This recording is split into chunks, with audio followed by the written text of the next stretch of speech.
donc le secrétaire donc général.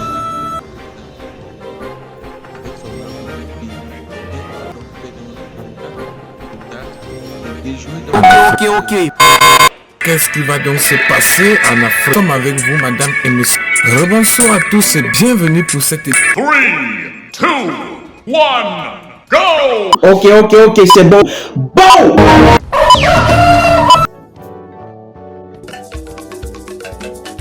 Bonne année!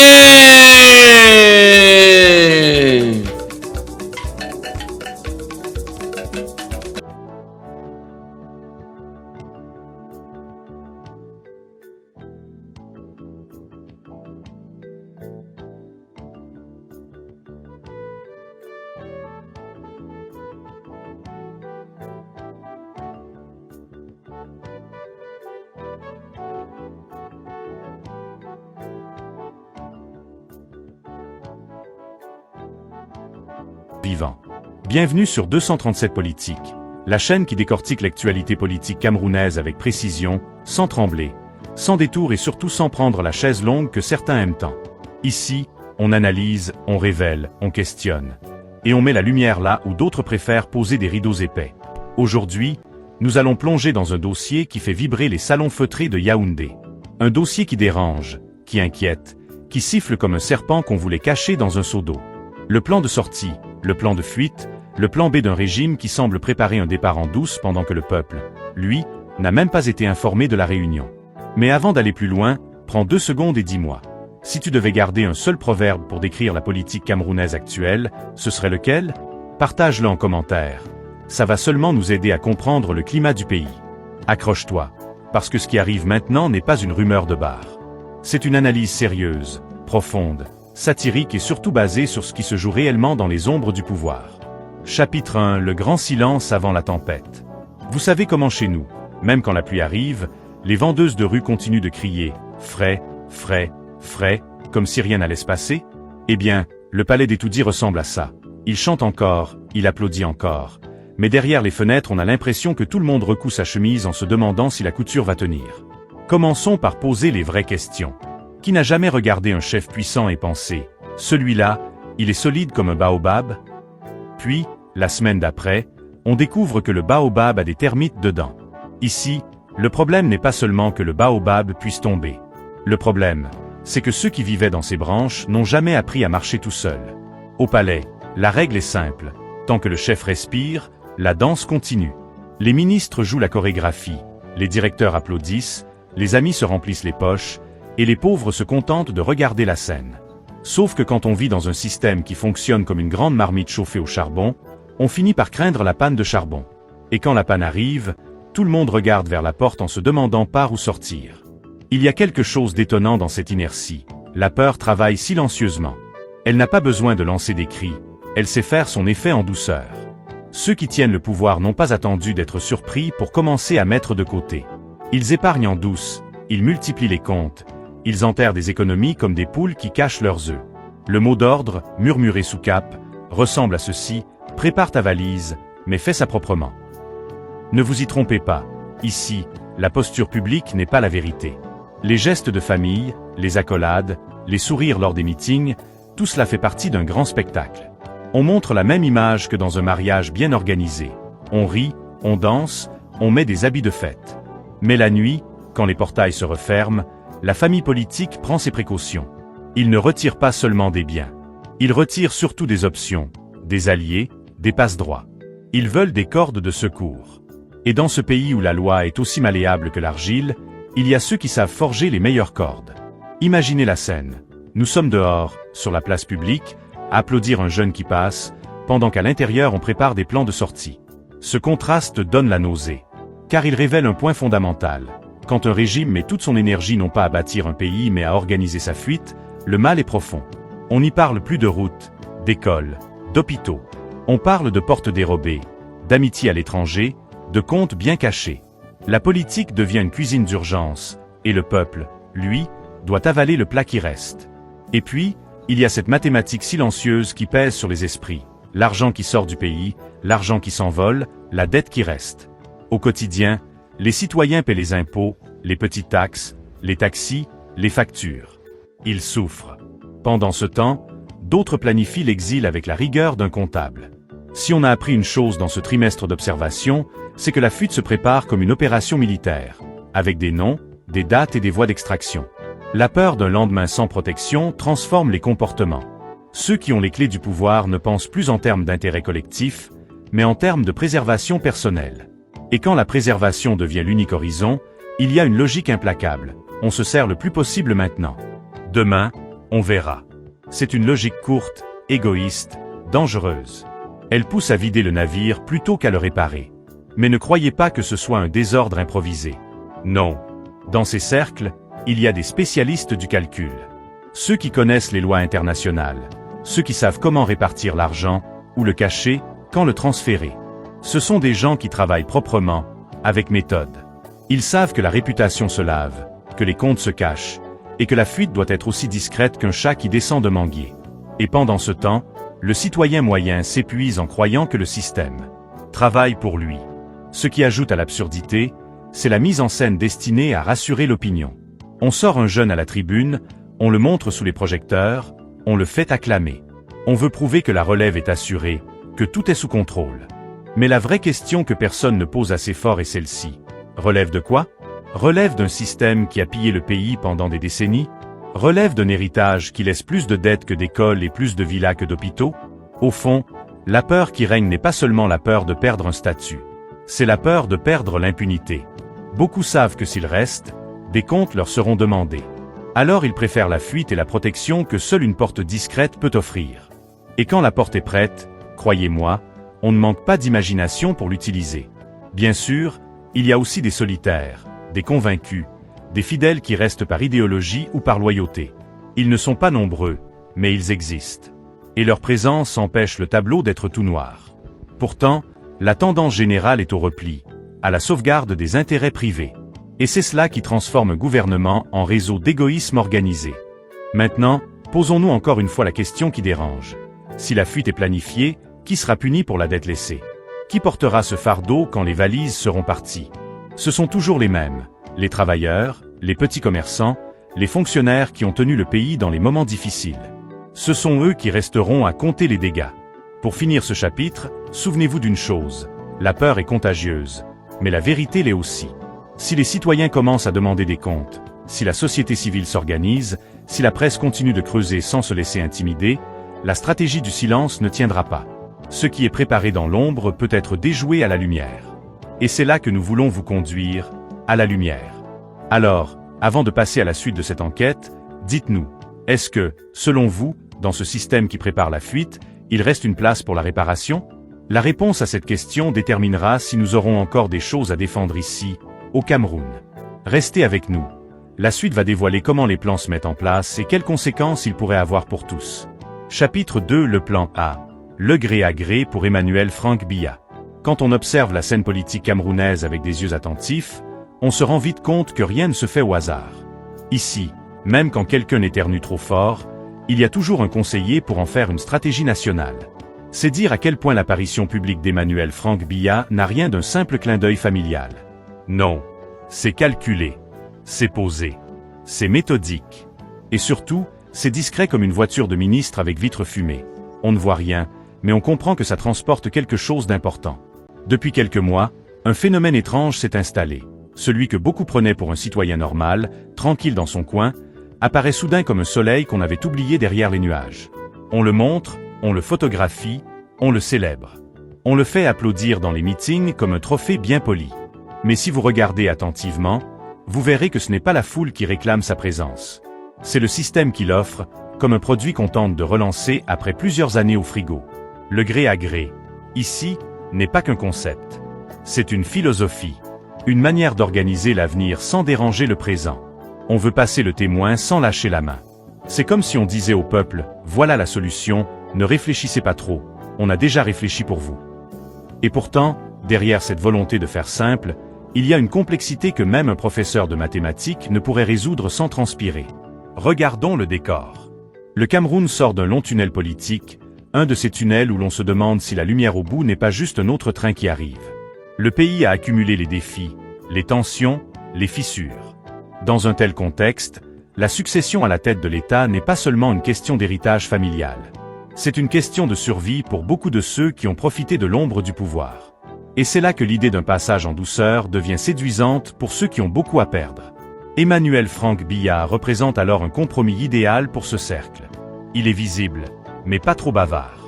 Présent, mais jamais excessif. On l'expose avec une prudence qui rappelle un parent qui présente un héritier à la famille élargie. Il faut montrer qu'il existe, mais il ne faut pas qu'il parle trop tôt. Car parler, c'est s'engager. Et s'engager, c'est offrir des prises. Le système préfère les héritiers silencieux, ceux qui apprennent d'abord à marcher dans les couloirs avant de courir dans les rues. Durant les campagnes récentes, son visage a commencé à apparaître comme un filigrane sur un billet de banque. Ce n'était pas encore officiel, mais c'était déjà trop visible pour être ignoré.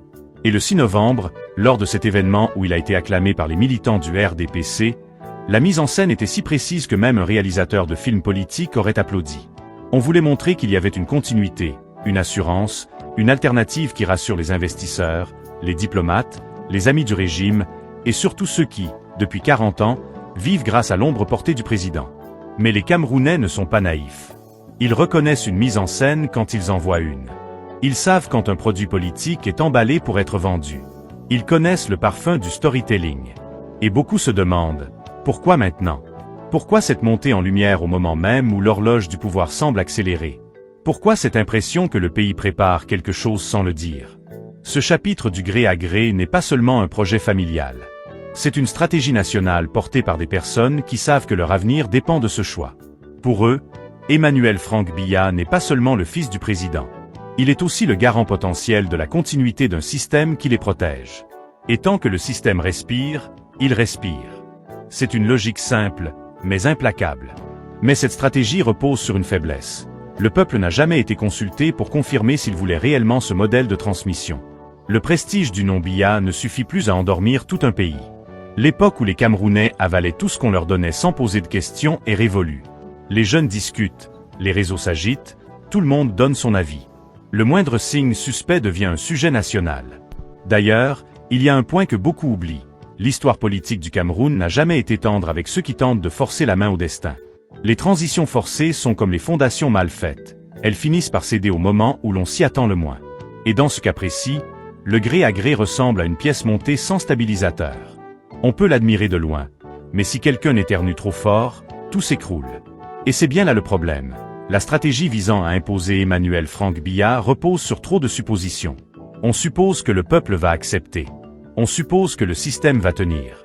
On suppose que les tensions internes resteront silencieuses.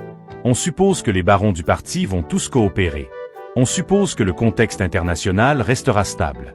Mais dans la réalité, chaque supposition peut devenir une fissure. Et ces fissures, on les voit déjà poindre. Certaines élites murmurent progressivement leur malaise. D'autres craignent que ressusciter une dynastie politique à un moment où la population réclame plus de justice et d'équité pourrait provoquer un rejet brutal. Et d'autres encore se demandent ce qui arrivera si Emmanuel Frank Biya refuse de porter un héritage aussi lourd. Parce que c'est là un autre point rarement abordé. Est-il prêt? Est-il volontaire? Ou est-il entraîné dans un mouvement qui le dépasse? Le Cameroun a cette habitude étrange de jeter sur la tête de certains individus des responsabilités qu'ils n'ont jamais demandées. On leur prête des ambitions qu'ils n'ont jamais exprimées. Et quand la réalité les rattrape, ils deviennent soit des symboles, soit des boucliers. On ne peut pas encore trancher sur ce qu'Emmanuel Frank Biya pense réellement de tout cela. Mais une chose est sûre, s'il doit incarner une transition, ce ne sera pas un chemin de rose. Ce sera un sentier boueux, glissant, où chaque pas sera analysé, critiqué, décodé, surveillé. Le gré à gré, dans ce contexte, ressemble donc à un pari risqué. Un pari qui, s'il échoue, ouvre la porte à un scénario encore plus sombre. Celui de la fuite, du plan B, de l'exfiltration précipitée, des valises bouclées à la hâte. Et ce n'est pas un secret. Certaines personnes du premier cercle savent que si le plan A se casse le nez, tout le château risque de s'effondrer. C'est pour cela que ce chapitre doit nous amener à une réflexion simple. Que vaut réellement ce projet? Et surtout, combien de temps peut-il tenir face à la pression sociale, politique et internationale?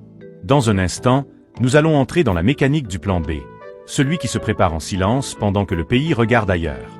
Mais avant d'y arriver, prenez un moment pour réfléchir à ceci. Que se passerait-il si ce gré à gré échoue? Qui gagnerait? Qui perdrait? Et surtout, qui serait sacrifié pour sauver la face? La réponse, Vous allez la découvrir dans la suite. Chapitre 3. Le plan B. La fugue en version VIP. Si le plan A ressemble à une passation de témoins bien huilée, le plan B, lui, c'est une vraie compétition clandestine, un sprint nocturne où tout le monde court sans regarder derrière. Les grandes familles politiques ont toujours un plan de secours, mais dans le cas du système Biya, ce plan-là a la réputation d'être travaillé comme un projet d'ingénierie militaire. Et quand on regarde les détails, on comprend vite pourquoi. Commençons par l'essentiel. Ce plan n'a pas été imaginé la veille. Non. Ici, rien n'est improvisé. C'est un plan construit en silence, affiné dans les salons privés, discuté en chuchotant, peaufiné dans les recoins d'une résidence où la discrétion n'est pas un choix mais une règle d'or. Parce qu'au Cameroun, on le sait, ceux qui veulent partir proprement n'attendent jamais que le matin arrive. Ils préparent la sortie avant même que la tempête ne pointe le nez. Chantal Biya, en particulier, semble avoir compris depuis longtemps que la stabilité politique d'un pays ne doit jamais être confondue avec la sécurité d'une famille au sommet. Elle a toujours gardé un pied ici, un pied ailleurs. Elle a tissé son réseau avec une précision qui ferait pâlir n'importe quel stratège. Des liens familiaux entre la France, où se trouvent ses racines, et la Suisse, où certains de ses enfants sont nationaux. Autrement dit, si un jour l'air devient trop chaud au Cameroun, elle a déjà plusieurs fenêtres ouvertes vers l'extérieur. Et ce réflexe-là, ce n'est pas seulement une question de luxe. C'est un instinct de survie. Ceux qui ont vécu trop longtemps dans la chaleur des projecteurs savent toujours où se trouve la sortie de secours. La première dame, elle, a compris depuis longtemps que le pouvoir est une chaise trop haute. Si quelqu'un la pousse, mieux vaut savoir où tomber. Et c'est précisément là que commence le cœur du plan B. Ce plan B repose sur une idée simple. Si le peuple n'accepte pas le gré à gré, si les élites se déchirent, si les partenaires internationaux tournent le dos, alors il faudra quitter le Cameroun rapidement, proprement, silencieusement, sans laisser le temps au chaos de prendre forme. Et pour cela, rien n'a été laissé au hasard. Dans un premier temps, les relations diplomatiques. Depuis plusieurs années, les Biya entretiennent des contacts étroits avec certains cercles occidentaux, des réseaux qui ont l'habitude de protéger ceux qui, un jour ou l'autre, peuvent devenir des fardeaux politiques. Il suffit de quelques messages, quelques appels, quelques accords tacites, et l'exfiltration peut devenir une formalité. Ceux qui pensent que la diplomatie ne sert qu'à serrer des mains n'ont jamais vu comment elle peut sauver des carrières et des vies. Ensuite, il y a la question des passeports. Et là encore, la famille Biya a plusieurs longueurs d'avance. Quand on possède des nationalités multiples, on ne voyage pas comme les autres. On ne demande pas un visa, on choisit simplement le document le mieux adapté. C'est un avantage considérable dans un pays où les files d'attente devant les consulats sont plus longues que les discours du 10 février. Chantal est française, ses enfants aussi, certains sont suisses. Emmanuel Franck Biya, lui aussi, a plus d'un passeport dans ses tiroirs. Cela simplifie tout. Cela facilite tout. Cela accélère tout. Mais ce n'est pas tout. Le véritable chef-d'œuvre du plan B, c'est la logistique. Une logistique silencieuse, pensée comme un plan de guerre. On raconte que depuis la résidence privée de Bastos, il existe un passage discret, une issue cachée, un chemin réservé uniquement à ceux qui savent lire entre les murs. Ce passage mènerait directement vers un point stratégique, un endroit où, une fois entré, personne ne peut vous toucher sans déclencher un incident diplomatique majeur, l'ambassade des États-Unis. Et ne vous méprenez pas. Ce n'est pas une simple porte arrière. C'est un véritable itinéraire alternatif, conçu pour éviter les regards, les foules, les caméras, les imprévus. Une sorte de couloir protégé. Ce type de dispositif n'est jamais le fruit du hasard. Il s'agit d'un travail minutieux, anticipé, accordé entre plusieurs parties. Et si ce passage existe réellement, cela signifie une chose. La fuite est une option envisagée depuis très longtemps. Une fois à l'intérieur de l'ambassade, la mécanique change complètement. Quand on passe cette porte, on quitte le Cameroun sans quitter le sol camerounais. L'ambassade devient alors une bulle, un territoire étranger, un refuge où la loi du pays n'a plus d'effet. En termes simples, si les Biya parviennent à franchir cette porte, ils ne seront plus accessibles au pouvoir camerounais, ni à la justice, ni même aux manifestants. Ils seront protégés. Et à partir de là, il suffira d'un avion et d'un accord diplomatique pour disparaître du pays en quelques heures. Ce scénario, ce n'est pas un conte, ce n'est pas une rumeur lancée au hasard. C'est un plan pensé avec la même précision qu'un plan de sortie d'un chef d'entreprise après un scandale financier. Parce que c'est exactement ce que le clan craint, que l'après-Biya se transforme en inventaire général, en reddition de comptes, en tempête judiciaire où chacun devra répondre de ce qu'il a pris, donné, détourné, protégé ou couvert. Et ce n'est pas un hasard si le plan B semble avoir pris de la vitesse ces dernières années. Quand un groupe sent que la fin peut arriver sans prévenir, il accélère les préparatifs. Les 492 milliards qui ont quitté le Cameroun vers des comptes étrangers ne sont pas simplement un détail dans un rapport financier. Ce sont les provisions de voyage. Ce sont les réserves d'urgence. Ce sont ces réserves qui permettent de recommencer une vie ailleurs sans jamais regarder en arrière. Ce qui est fascinant, c'est que ce plan B repose sur un constat simple. Le système sait qu'il n'a pas l'assurance d'être accepté après la disparition du président. Il sait que l'ère post-Biya peut être brutale. Les acteurs du régime le savent mieux que quiconque. La loyauté en politique n'est jamais éternelle. Quand un homme fort s'en va, les murs tremblent, les alliances se brisent, les langues se délient. Et personne, absolument personne, ne veut être la première victime du nouvel ordre. Le plan B est donc une manière de dire, si le Cameroun bascule, nous ne tomberons pas avec lui. Une stratégie froide, calculée, sans sentiment. Une stratégie de survie pure. Et c'est cette dimension-là qui intrigue, qui inquiète, qui choque parfois. Parce qu'elle donne l'impression que certains responsables ont passé plus de temps à préparer leur départ qu'à préparer l'avenir du pays. Alors posez-vous une question simple. Qu'est-ce que cela révèle de l'état réel du régime? Qu'un système se prépare à fuir signifie qu'il se sait fragile. Qu'il sait que les protections qui existent aujourd'hui peuvent disparaître demain. Qu'il reconnaît en silence que les choses peuvent s'effondrer plus vite que prévu. Et dans cette logique, la population camerounaise n'est qu'un spectateur. Le pays peut s'enflammer, se diviser, s'effondrer même. Les planificateurs du plan B, eux, ont déjà pris leur devant. Ils se donneront les moyens de partir. Les autres resteront gérer la poussière, les dettes, les conséquences. Et la transition vers right to want to know. You know, people have been frustrated. They have been suffering for too long. And they see Issa Chiroma as something that is going to take them out of that, you know, that chain, break that chain free and loose, as someone who is going to liberate them from the failure of the CPDM party and Paul Biya's regime. People are, you know, tired. They're tired of the same thing all the time. They're really tired. That's the truth. But, you know, everything you watch and you see what is happening, you ask yourself like, bro, is this Issa Chiroma, you know, hype going away? Just imagine someone who was generally accepted by the people. All of a sudden, people are like, they're skeptical. People are skeptical because they don't think this thing is moving towards the direction they wanted it to move. We don't want to lose our brothers and sisters. We don't want to lose. We don't want to, you know, lose any of our loved ones.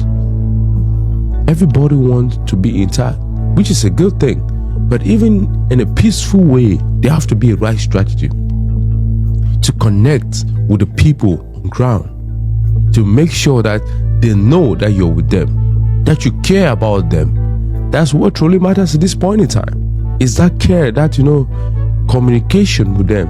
You know, it's not to come and do a video, just do a solo video and you upload it now and then. People want to hear you speak because the way you're going about it is showing that you're not too different from Paul Biya.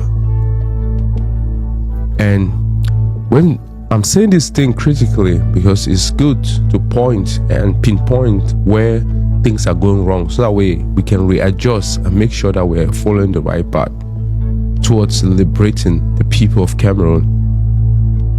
We're not saying, oh, you got to take force, or you got to, you know, make the people go fight, kill. Nah, we don't want to lose our loved ones, you know. But if probably that's the cost, you know, to liberate our country, I don't know.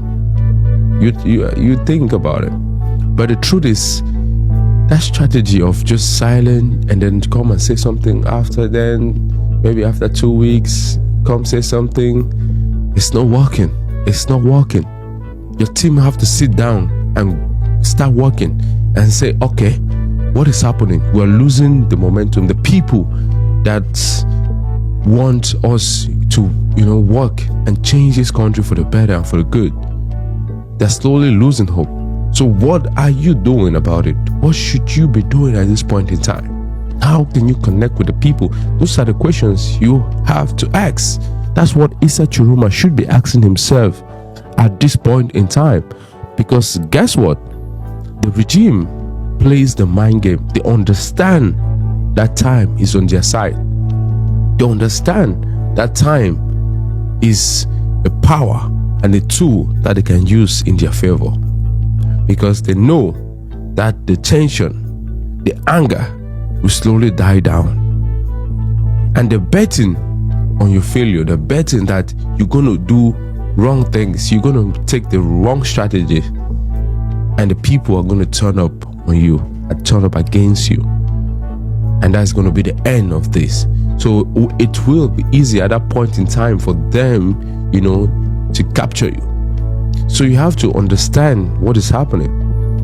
Forget all this thing that, Atanji Paul is coming out and saying all this stuff. They're also having their own people. They have their own guys who are planning and strategizing towards making sure that Paul Biya does not leave power and does not leave office. And if Paul Biya is doing one thing and you're doing the other thing, the same as he is doing, then what makes you different? At this point in time, I don't see what is different between Issa Chiroma and Paul Biya. That's the truth. I don't see any point different because, okay. And he said that, and he said in Canada, what do we see? He wrote a communique and put it out there. And what is Paul Biya doing in Yaounde? Writing presidential decree. He just signed a presidential decree, to promote commissioners for the excellent job that they did after the election. Oppressing and suppressing the people of Cameroon. So we have to be very tactical and strategic in every approach we take, because at this point in time, the wrong approach is only going to lead us towards, surrender. And when we surrender to Paul Biya, guess what? Everybody becomes a victim. We are all the victims. And when we take it to that level, it's going to get bad and worse. Why? Because the regime will, at that point, will understand that you have no leverage and there's nothing that you can do that will shake them or temper them. I know a lot of people keep talking about the European Union. The European Union said that, they have to release these people, and then the regime is saying, it's a sovereign nation, you guys cannot come in between, what is happening in our country, blah, blah, blah, blah, blah. You see, at the end of the day, in as much as we want to use that to create content or want to use that to push a narrative, the European Union will not do anything. They will not do anything. Neither will America, neither will any other country. This is an affair of Cameroon. This is an affair of Cameroonians. So the ball is at our court. We have to decide, what are we going to do with it? And this is not a point where we're going to follow someone blindly. This is not the kind of Cameroon where we're going to follow someone blindly. Because if we follow anybody blindly, or we just say, because we love this person so much, then anything the person says is right. No, that's not the truth. I support Issa Chiroma, but at the same time, I will be the first person to say or pinpoint what is wrong. And I will appreciate if my audience too can do the same thing to me. If you see that I'm doing something that is not right, pinpoint it. I appreciate you. I see some feedbacks on the comment section. A lot of people give me some really good feedback, which I really, really appreciate, and I take that a lot, and I thank them for those, amazing feedback. Even though sometimes some people go as much as, condemning, attacking, and saying some crazy things, and start saying how, I'm not Anglophone, I have the French accent, and blah, blah, blah. Like, they just come up with everything possible. But, you don't need to prove that you're Anglophone. I don't need to prove that I'm an Anglophone. What really makes you, or what really makes someone an Anglophone, and what makes someone a Francophone? Speaking the language, where you were born, your tribe, or what? These are the same thing that the CPDM party use, to make sure that we are divided. And this is the same tool that we try, to push forward against our brothers and sisters. Still yet, we don't like the regime for doing the same thing that you're preaching and you're doing to your own brother. And I'm not a Francophone. I'm not. And I've never lived in a Francophone zone, in a Francophone region. And I don't hate my Francophone brothers and sisters. I love them. But I've been to Chang a couple of times. Yeah. But the truth is, that should not even be a topic of discussion. Like, we should not be thinking about, the person, the tribe, the person's, where the person is from. Is it Anglophone or Francophone? You have to listen to what the person is saying, the substance of the message. Is this thing that this person is saying, does it make sense? That's what we should be focused on. Because a lot of times we Cameroonians, we are not focused on the right things. We focus more on the outside noise rather than whether the person what the person is saying makes sense or has some substance. When you said attacking, a lot of times I want us, even if you disagree with me or you disagree with anybody, I just want you to think about something. When someone says something, right, just think about it and ask yourself, is this thing that this guy is saying, does it make sense? And then when you come into term, it makes sense a little bit. Do I agree with what he's saying? Nah, I don't really like his perspective from this angle, from that angle. Then, if you want to comment or you want to say something, it's totally understandable because you know that, these are some of the points that you disagree with. And these are some of the points that probably you have some similarities with. Then the argument any argument that you're going to bring forward is going to be something of substance too. No one is saying do not criticize. No one is saying when you see something that is wrong, don't pinpoint it. No. By all means do. But don't go after the person's, tribe, or don't go after the person because you think, maybe the person is not Francophone, maybe the person is not Anglophone, or maybe the person is not Francophone, without even knowing who the person is.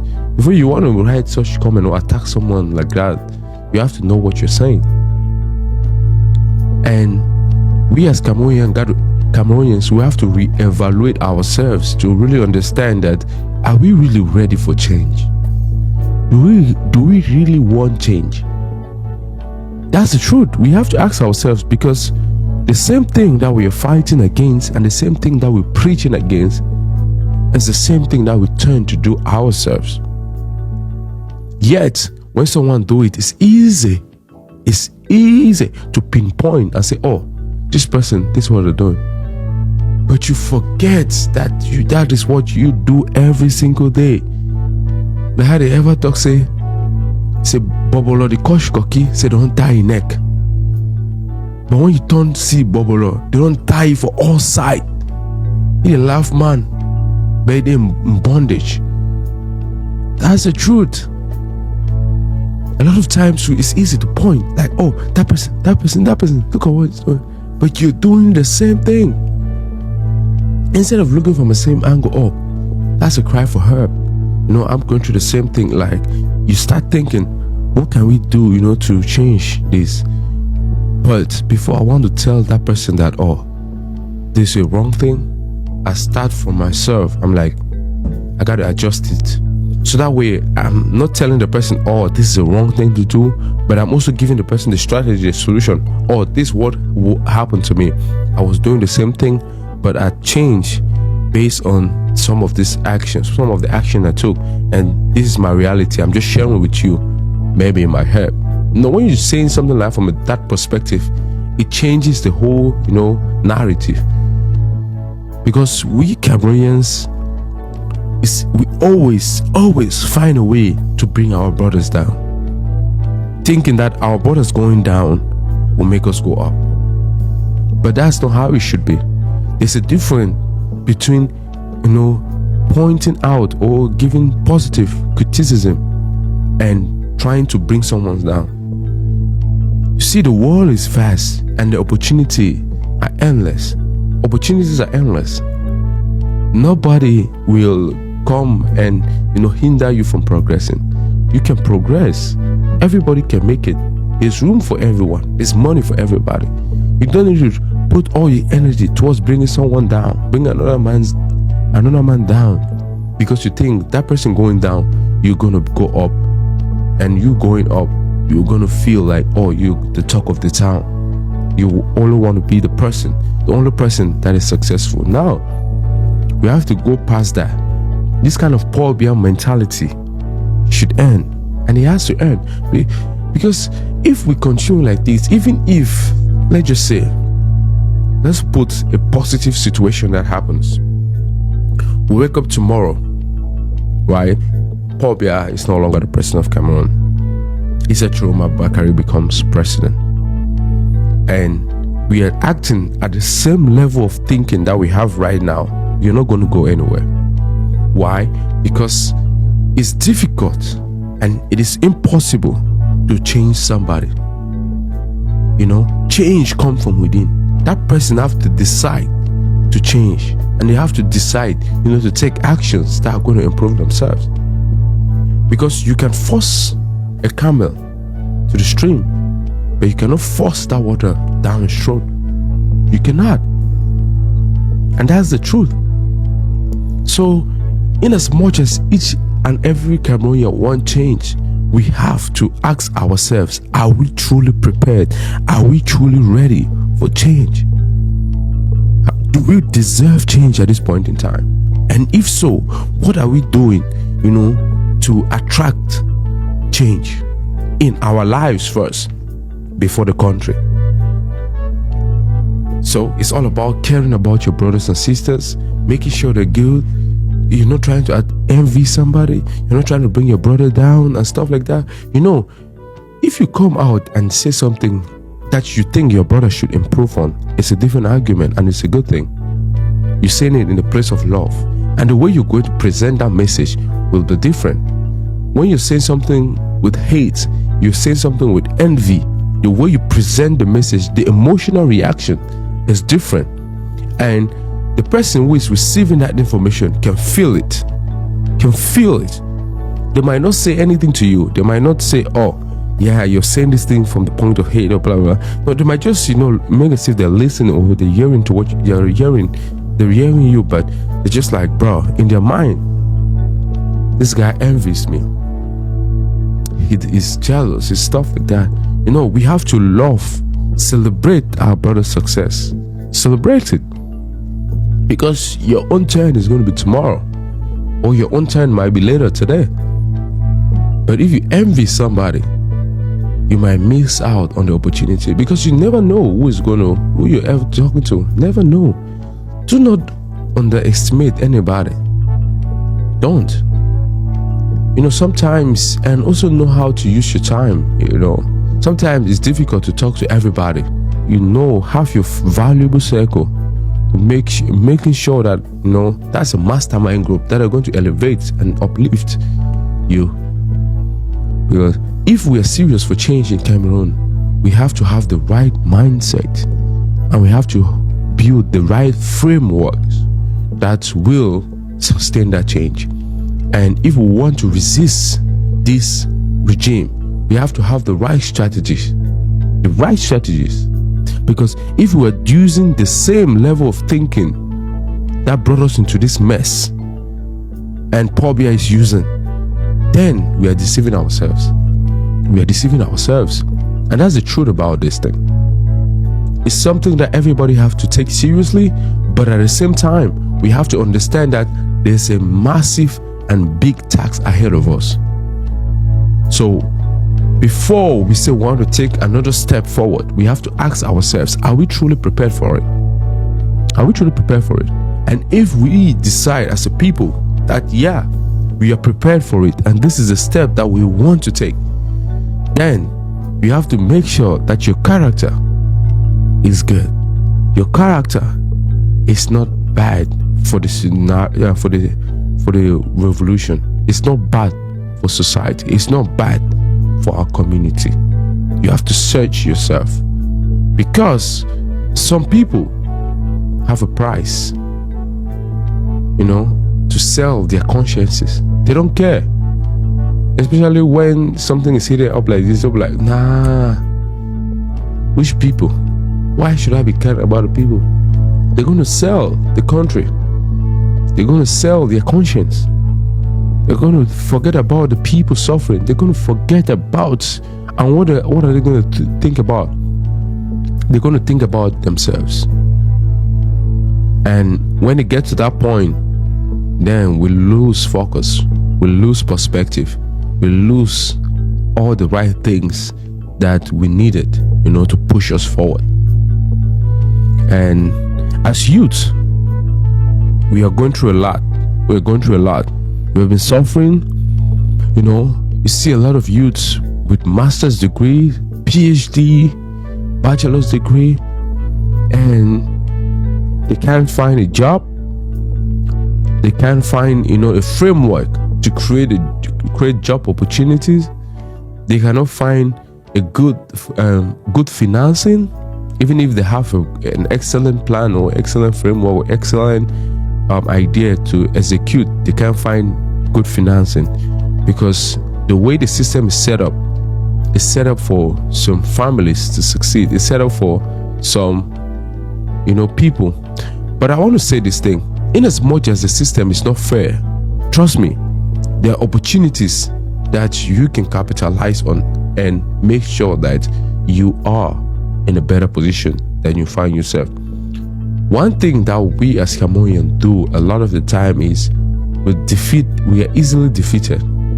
Why do I say that? And what does it mean? Sometimes when a challenge arises or when something happens to us, for example, let's assume that you are a master's degree holder. You have a degree in electrical engineering, and you finish school, you apply for every electrical engineering job that is out there, but you don't get it. You are like, oh, the system is not fair, the system is this, and now you start asking yourself like, bro, what am I going to do? What am I going to, bro, I don't think there's anything good in this country. I don't think there's anything good in this country. And then someone pops up and says, okay, man, I just started doing some work, but I just want you to be under me for like 2 years. And then after that 2 years, we're going to see how we can push you towards, you know, start getting your own contracts or seeing how you can elevate to another level. Sometimes, a lot of the times, we are not going to take that option. Instead, someone is going to come up with another idea like, oh, let's go make quick money by scamming somebody. You see, a lot of times, those graduates focus on exploiting people and doing scamming, or what they call guess. Instead, prefer to scam someone a quick money rather than going and being an apprentice for a certain period of time to gain the experience. There's a difference between, you know, having that knowledge in school and then having the practical experience. So at times we shoot ourselves in the foot.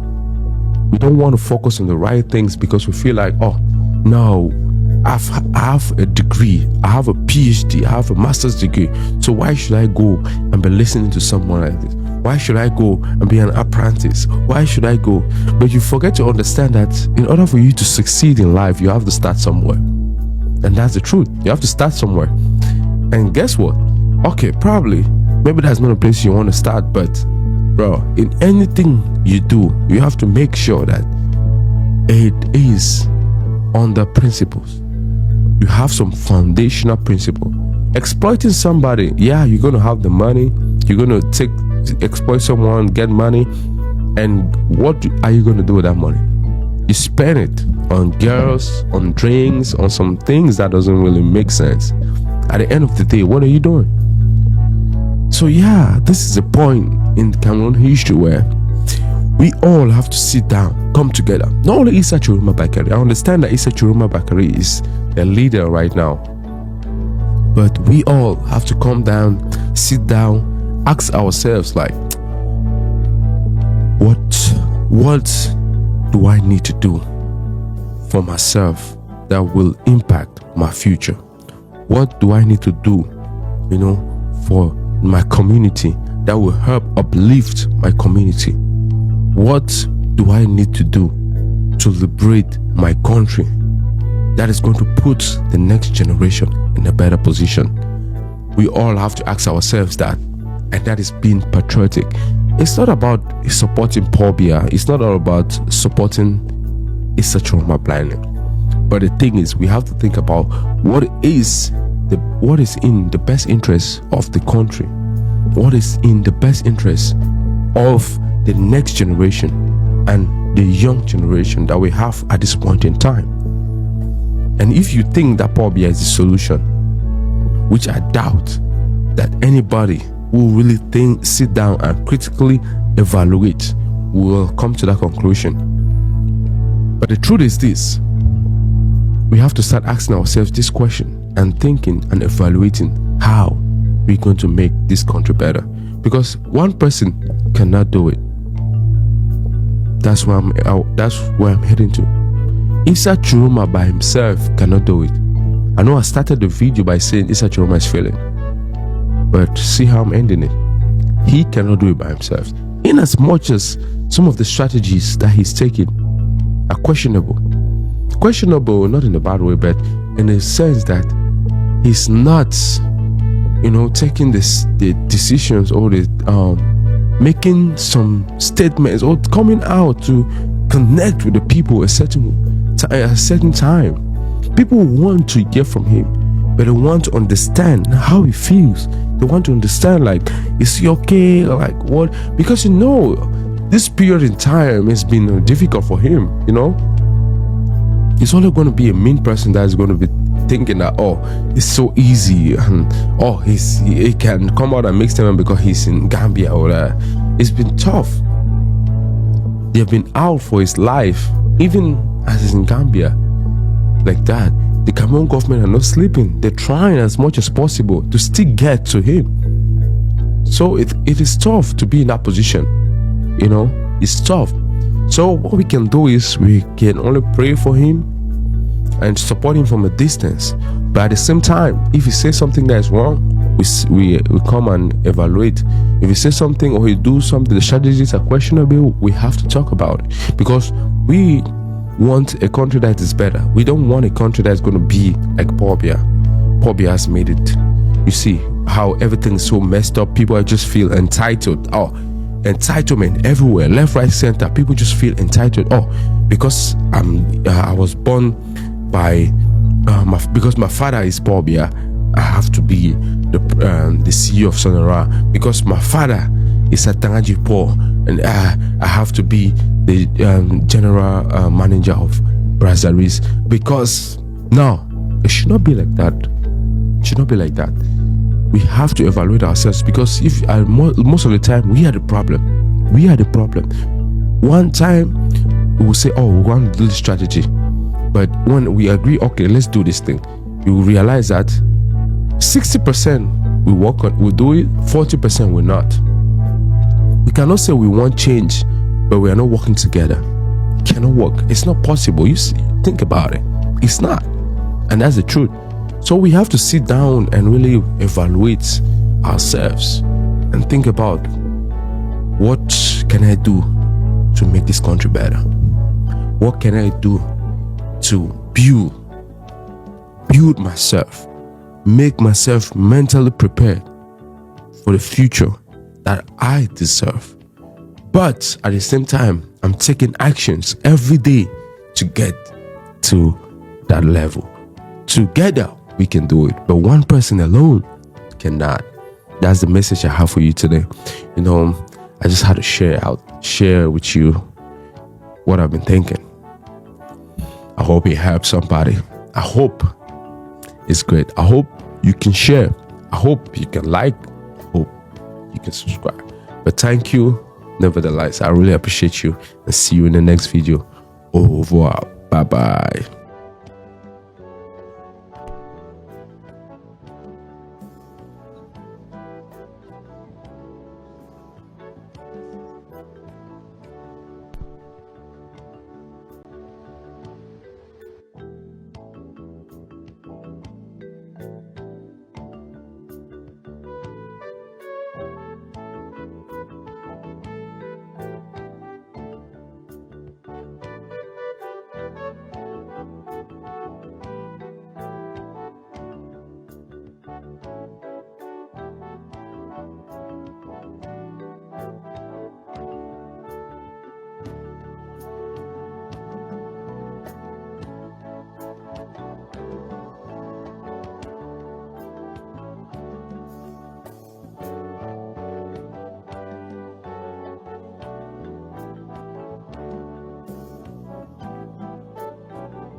Nous sommes déjà presque arrivés à la fin de cette édition spéciale, l'une des chaînes sociopolitiques.